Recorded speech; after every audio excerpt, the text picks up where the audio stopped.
we are on the exciting journey of learning to read Biblical Hebrew. And the good news is today we are actually starting off by looking at the individual letters of the alphabet.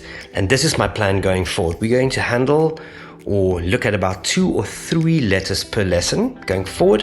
The reason for that is I want us to, as we study a letter, that we can start building small root words in Hebrew. This is very important so that it does not only stay within the domain of academics, but it gets practical and we can start forming words. This is, after all, what we are looking forward to, is to read the biblical text. Now, the 3 letters we're going to look at today is going to be the Aleph, the BEIT, the first and the second letter, and then the 12th letter, the LAMED. Now, forgive me for jumping over all of the others, but the simple reason is we want to start making words. So the aim of the sequence in which we will look at the letters is so that we can start building a basic but very important vocabulary. The first letter, the Aleph, has a diagonal line top left to top down, and then it has 2 little bows, one attaching lower down on the right hand side and one coming down from starting higher than the one from the right attaches to the line. It does not form a cross. Okay, very important. It is not an X. You draw the diagonal line starting left top, and then you have a little hook coming in and one starting a little bit higher and something like that. The sound of the Aleph is a silent sound. Some people argue that in the ancient world it used to be a guttural stop, like a sound, okay? And this will make sense once we get to the Vowel Point system, where you see, without indicating the vowel sound, the Aleph actually has no sound of its own. This is very important. So, it's a silent guttural stop, first letter of the alphabet, and it is drawn in the modern Hebrew, top left, hook, and then a hook starting a little bit higher, going to the ground, like that. And let's look at the ancient picture, something like that, an ox head. And there's all sorts of variations on this sketch. The important thing is you need to recognize an ox head. And remember, the Aleph again represents everything that the ox stands for. It is the word for leadership. It's the word for strength. It's the word for diligence, going slow but strong. Okay, this is also the letter associated with God. And we will look at the very interesting phenomena when the Israelites built the golden calf. Were they not busy with something that did remind them about Yahweh? That is a very interesting open-ended question. The second letter we will look at is the second letter of the alphabet. It is called the BEIT.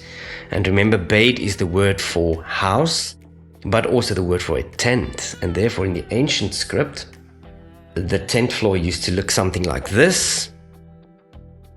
You see the opening at the top, that is where the men gathered, and then the enclosed area would be the female quarters. That's the ancient version of it. The modern version of the BEIT looks like this. And note, the little line at the bottom extends beyond the curve down. Right, do that again, down. It has to touch the line like that. And now, as this is our first letter that we find a dagesh with, a dagesh is a diacritic mark that places explosive emphasis on the letter. Now, the word BEIT has 2 versions, one with a dot and one without. And in this case, the difference between the BEIT with a dot in and the BEIT without literally is the difference between a B sound and a V sound. And the one with the dot or the dagesh is called the BEIT, and without it's called the VEIT. So to summarize, we have the Aleph with no sound, we have the BEIT with the dagesh pronounced as a B sound, and very interestingly, the BEIT form of the letter very often occurs in the beginning and in the middle, but rarely ever at the end of a word. At the end of a word, it is always the VEIT form, but sometimes you have a VEIT in the middle, but rarely again does it ever start with a VEIT. So the rule at this stage of the game is that in the beginning of a word starting with a BEIT, you always find the dagesh. Therefore, most Hebrew words starting with a B will never have a V sound. I'm just thinking of the verb bara in Hebrew, first verb in the Bible starting with a dagesh. In the middle, you very often have either a VEIT or a BEIT, and at the end of words, it is almost exclusively a VEIT sound, B or V. The third letter we're going to look at is not the third letter of the alphabet, it's going to be the 12th letter of the alphabet, and this is the letter LAMED. Now, a LAMED is a shepherd's staff. It is drawn like this, coming from the top, and then have a little right turn and a bow coming down. And sometimes when people write the LAMED quickly, it is literally just drawn as a step down to the right and down again. Right? And the LAMED in ancient it almost looks like our J in English. And again, it represents a shepherd's staff. It almost looks turned around. Here is very important. When you deal with the LAMED, you always deal with everything associated with a shepherd's staff. Therefore, you deal with the idea of a journey, an idea of moving forward. And very interesting, once we get to the language use of the word LAMED, you will find that a LAMED used as a prefix in front of a word will always mean for, to, or in the direction of. And it has this whole idea of a shepherd going on a journey, a shepherd leading. So we're going to look at these three letters for today: Aleph, Beta, VEIT, and LAMED, the first, the second, and the 12th letters of the Hebrew alphabet. And while we have these three letters in the pocket now, let's look at 6 basic words we can form with these. First of all, we are going to combine the letter Aleph and BEIT, and now this is very important. Hebrew is written from right to left. That is both for the modern script and the pictographic script. You always write Hebrew from right to left. So when we're going to write the word Av, Aleph, VEIT, you have the Aleph on the right, the VEIT on the left, and note that it is not a BEIT, it's a VEIT, it's without the dagesh. This is the word Av. Now here's an interesting thing. The word Av is the word for both father and for tent pole, and the ancients understood it in this way. The Aleph represents strength, it represents the ox. But if you have to go to one word, when you think of the Aleph, you think about strength. So you would read it as the strength of the tent, or the strength of the household. And that is fascinating. The father figure is seen as the one that is the strength of the household. And interestingly, that is also the word for the center pole in a tent that keeps the tent upright. Second word we look at is from the right, Aleph Lamed. This word is the shorthand for the word for God. And you can just see it by looking at the letter Aleph, meaning strength, and Lamed, meaning shepherd. So God is seen as the shepherd that is strength, or the ox that leads us. And that word is pronounced as El. So we have Av, meaning father or tent pole, and we have the word El, meaning strong shepherd, and also the word for God. The ancient Hebrews did not have a different view on God other than He's the strong shepherd. He's the one that we're safe with. He's the one that stays awake when we sleep.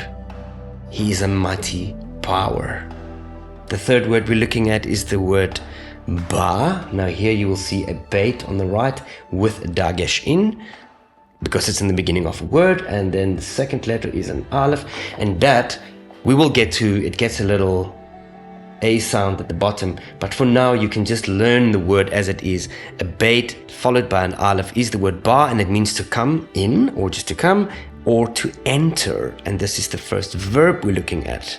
Third word, first verb. And there is an interesting one. Look at this one, where we're going to combine a BEIT on the right with a dagesh and a lamed, and it's the word Baal. Now you get two forms of that. One is Baal, which is a name of a Phoenician god, but it is also the word for husband in Hebrew. But this word Baal means let us not, let's not do this. Baal.